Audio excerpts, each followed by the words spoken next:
নমস্কাৰ বন্ধু বান্ধৱীসকল, মই আপোনালোকক সতী শান্তিৰ বিষয়ে কৈ আহিছিলোঁ।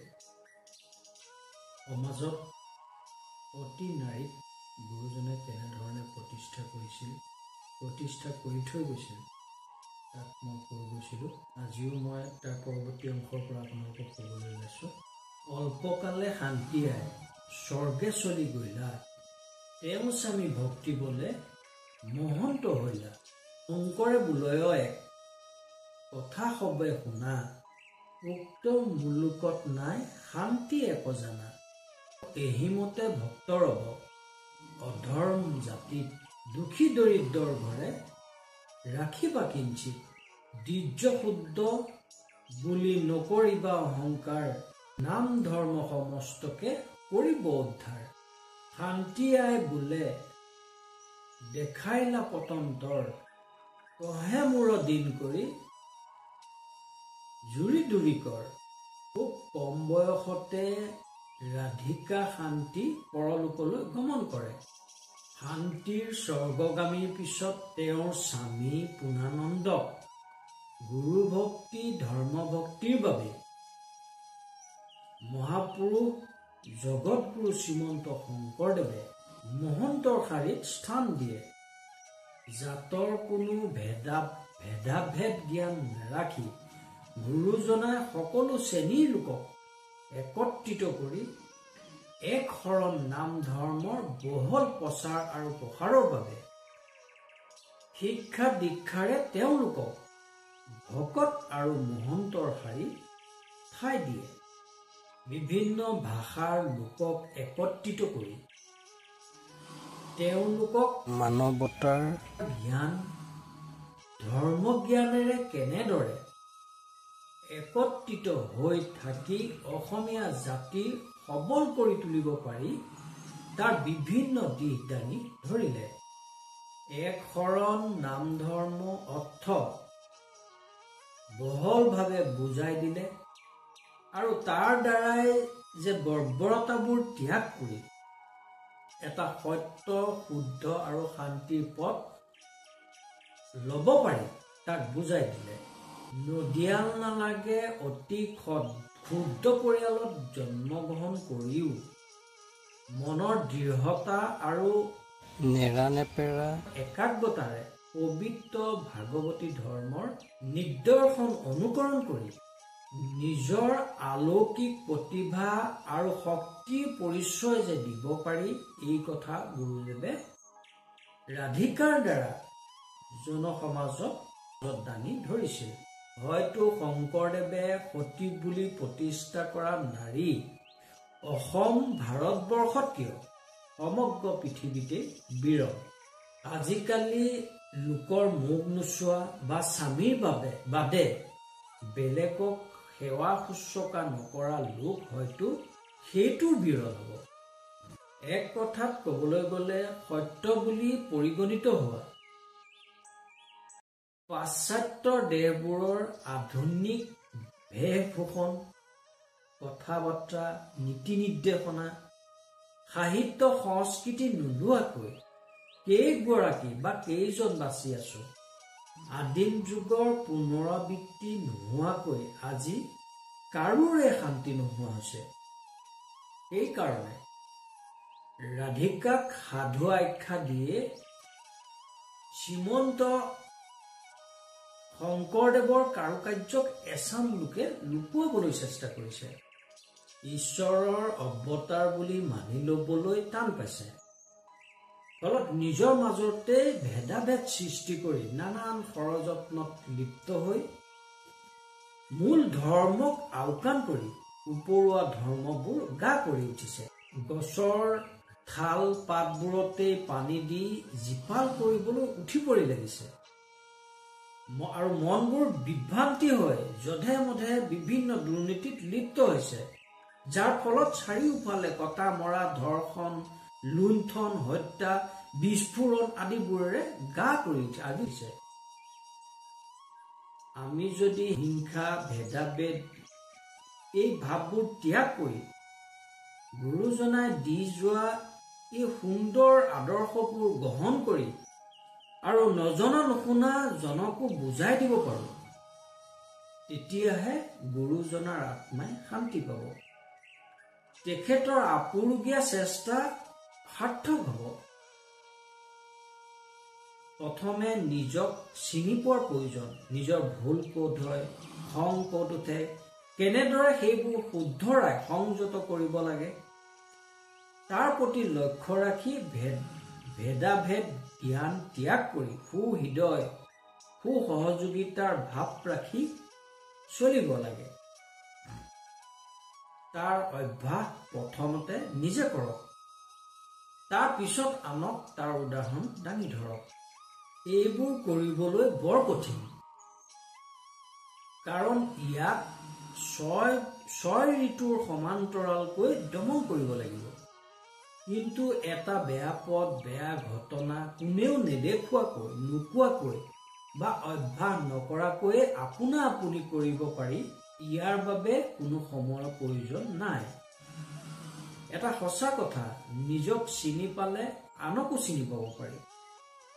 ইয়াত বহুত সময়ৰ প্ৰয়োজন।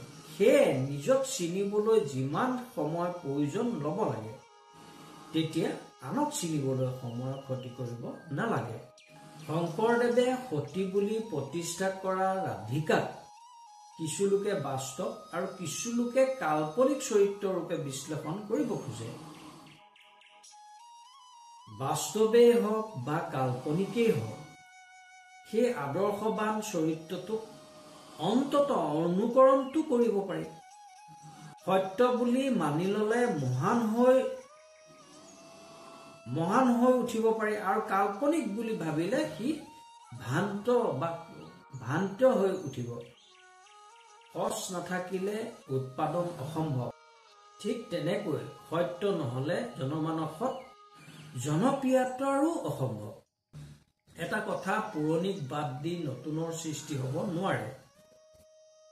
তেনেদৰে পুৰণিক প্ৰতিষ্ঠা কৰিবলৈ হলে নতুনৰ অৱলম্বন অত্যন্ত আৱশ্যক।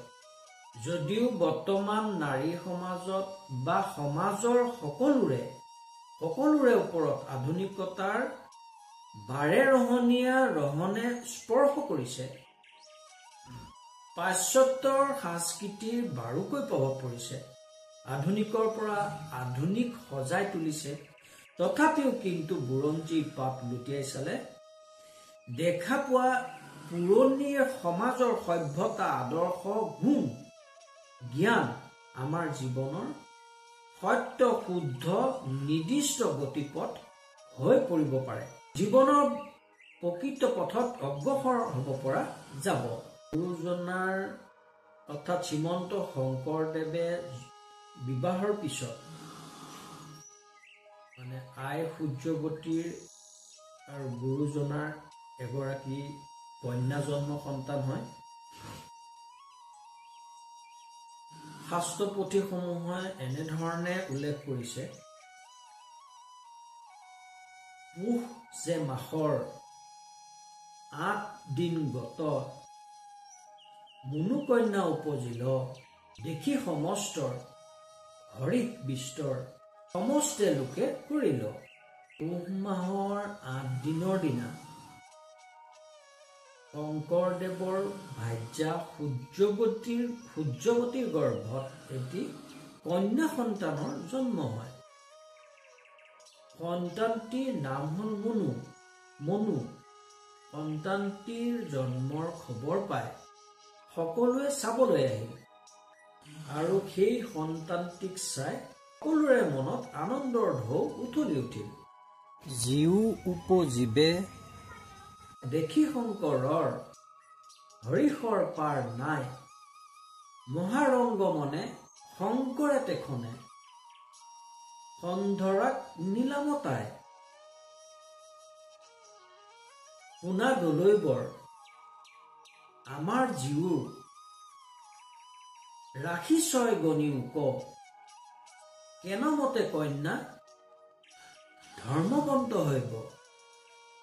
আমাৰ আগে কৈ ক। কন্যা সন্তান উপজাত শংকৰদেৱে মনত বৰ আনন্দ পালে।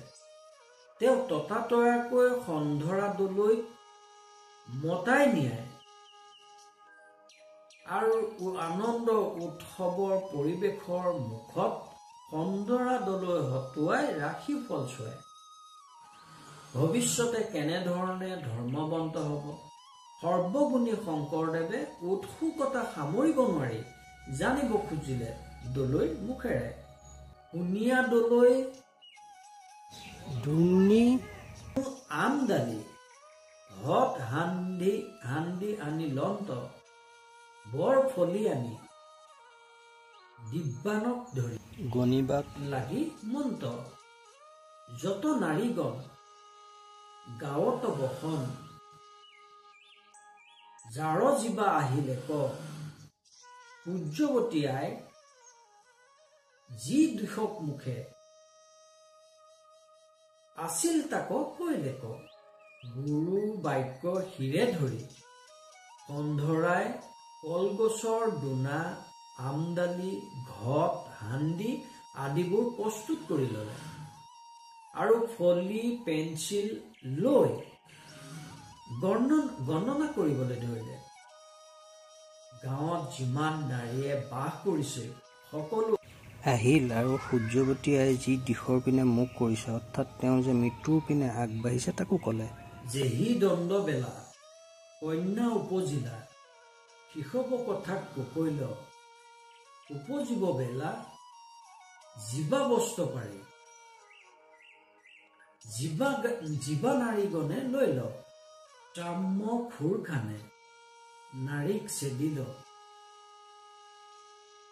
ৰজতৰ পাত্ৰ ধোৱাই সুবৰ্ণ জাৰিয়ে জল বাকি দিয়া চান্দেৰী লৈলন্ত যায়। মুনুৰ জন্মৰ সময়ত মহিলাসকলে যোনে যেনেকৈ পাৰে নতুন বস্ত্ৰ পাৰি দিছিল।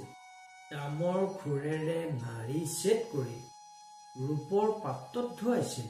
সোণৰ জাৰেৰে পানী বাকি গা ধুৱাই চান্দেৰীয়ে বৰ আলফুলেৰে মুনুক কোলাত পুৰি লৈছিল।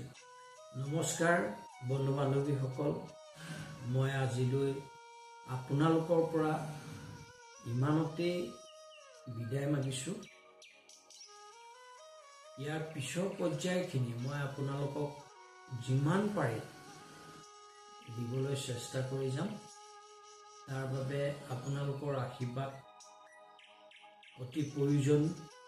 আপোনালোকে আশীৰ্বাদ কৰিব, মই সেইমতে আপোনালোকক গুৰুজনাৰ প্ৰতিটো দিনৰ কথা ক'বলৈ চেষ্টা কৰিম।